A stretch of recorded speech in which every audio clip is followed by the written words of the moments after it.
السبب في ذلك واضح، لأنه الوجاهة الاجتماعية وجاهة محدودة، وجاهة ترتبط بالفاني.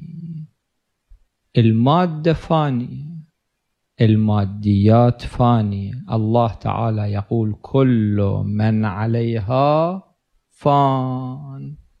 إذا أنتم أخذتوا وجاهتكم من فرد فاني، هذه الوجاهة المرتبطة بالفاني فانية.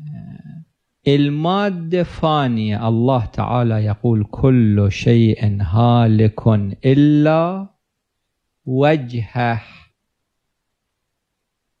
إذا واحد وجاهته كانت بالمادة، كانت بالمال، كانت بالذهب، كانت بالموقع الاجتماعي، هذه الوجاهة هذه كلها فانية.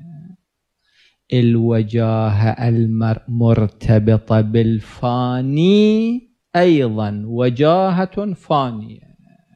ولذلك دائما واحد يجب أن يبحث عن الوجاهة عند الله، لا يبحث عن الوجاهة الاجتماعية، وإنما يبحث عن الوجاهة عند الله سبحانه وتعالى.